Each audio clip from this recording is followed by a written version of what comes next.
there's no panic at all. We have to realize that, you know, this year is different. There's different challenges. Shoot, ain't no building. Just go do what we do. Like, build from this game. This game sucked. We lost. Let's go win Friday. Let's win big. Let's freaking win by 30, like we're capable of. But it's basketball, so I'm excited for Friday. Man, I love Clay, man. There you go. Hey, how surprised were you by this outcome, CC? Oh, I was shocked. I was shocked, even though that, and Jenna, you pointed out, you can't be so surprised because they've lost at home more than usual this year. They've been inconsistent. They've had some infighting. Offense and defense. Yeah, they have struggled more in this than the two previous, the back-to-back championship years. But we all know when they hit that button in the playoffs, they got too much talent.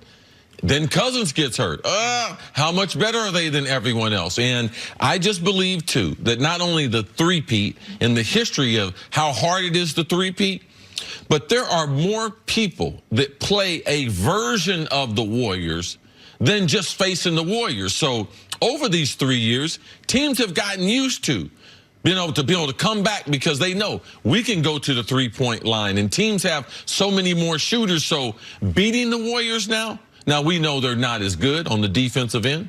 They don't have that bench, and their bench players, Livingston, not playing quite as well.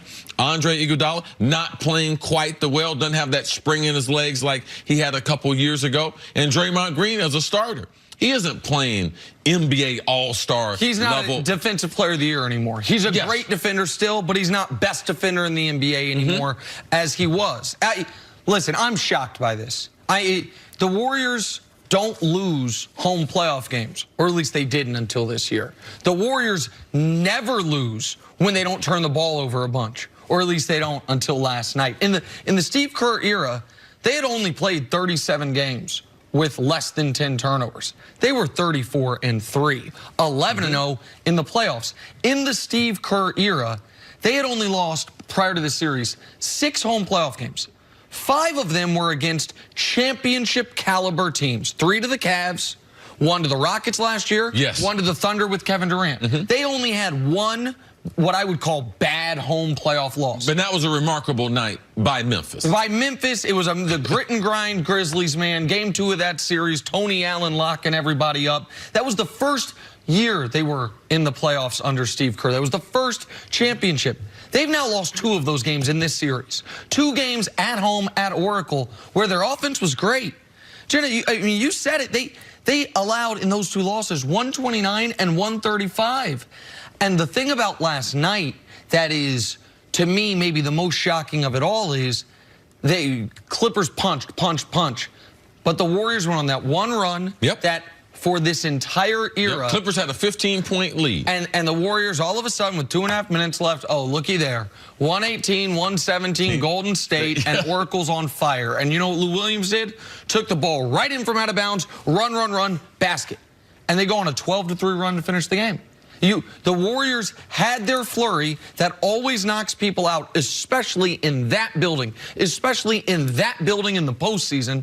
And the Clippers, with Lou Williams, Montrezl Harrell, and Patrick Beverley as their 3 best guys. That's what I was going to say. Who did they lose to last night? Who did they lose to? A team that people thought weren't even going to make the playoffs. A team that people thought we were going to be talking about in the draft. This is the team that's now taken 2 games from the Warriors. Okay, so now the Warriors don't have the same rest that the Rockets have, who we thought were going to match up great. How concerned would you be if you were the Warriors now with that? Well, I'm concerned with a couple things that happened. NBA record, 31-point lead. In game number 2, they allowed that slip right through their hands at home. Now, they went to L.A. and handled business, played defense on an elite level there. But when you come back home, Clay is already talking about, man, the Rockets want a shot at us. You would think that the champs would be able to be focused enough and to build the way they played offensive basketball. They're supposed to win this game. Of course. They're not supposed to be able to lose this game. And, Nick, you made a great point. Man, this is one of those type of games in the NBA you see where the less talented team, they dominate for 2/3 of the game, 15-point lead, the Clippers are cruising, and here comes the Warriors. And they take the lead late, and typically that momentum is enough to be able to take them to the finish. No, the Clippers weren't done. This team is like they got 20 Doc Rivers, because this is the way Doc Rivers played basketball. Scrappy, man, was never the most talented. He played in the same era that my brother. They played in college against each other. So I'm very, very familiar with who Doc Rivers is. Them allowing you to clutch and grab and to be more physical, that's affected Steph Curry. Because really affected Steph. And with last night, with KD basically only getting a little bit of help because he was sensational. Man, you got to give a lot of credit to Doc Rivers, this organization, how these guys are playing, and the overall toughness and grittiness of Patrick Beverley and the rest of the Clippers. I thought he was very interesting. Talk about how Steph has been affected. Well, so listen, Steph is shooting a better percentage in this series than in the regular season. He's shooting 51% from 3 in the series, way better than the regular season. He's just not getting his shots up. He was amazing in game 1. In game 3, he was really good in limited minutes because it was a blowout. But what we have seen in games 4 and 5, they allow a little extra contact. There are 3 things from this series that, if you're a Warriors fan, should concern you moving forward to the series against the Rockets. Number 1, we'll talk Steph.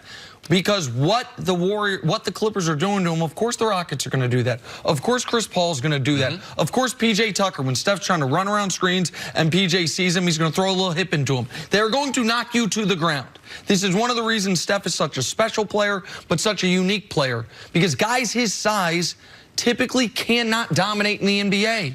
Because they get knocked around, they get clutched and grabbed, and he is not, this is Steph's team, but he's not going to the top of the circle and demand, hand me the basketball. Now they can't clutch and grab me. He's trying to run off screens. It's not working. That's the first thing that would concern me. The second thing is, we don't know what will happen in game 6. Will someone turn an ankle?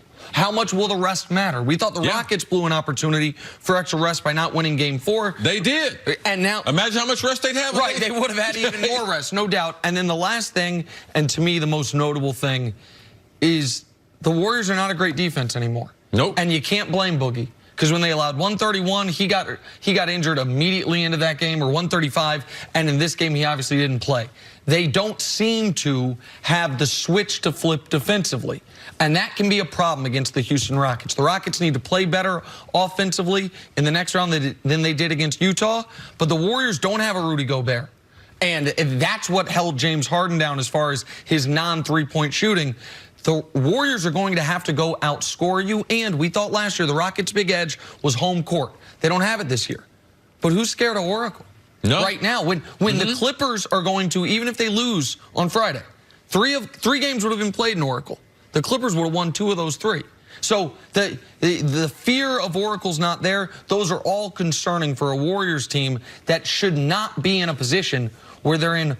This is the second series they've ever gone more than 5 games since KD's been there. Wow. That wasn't supposed to happen in this round. What a treat for the Rockets if they were able to, of course, get the Warriors in round number 2. But imagine they were able to close out the Warriors in Oracle. Last game in Oracle. Oh, yeah. You know, yeah. Final game ever there. Wow. Clippers trying to do that if they win Friday, go on to a game 7 on Monday. He said everything I just looked up, so sorry. you're good with that. But I was wrong. It's actually Sunday. You would have been right, Jenna. A game 7 would be.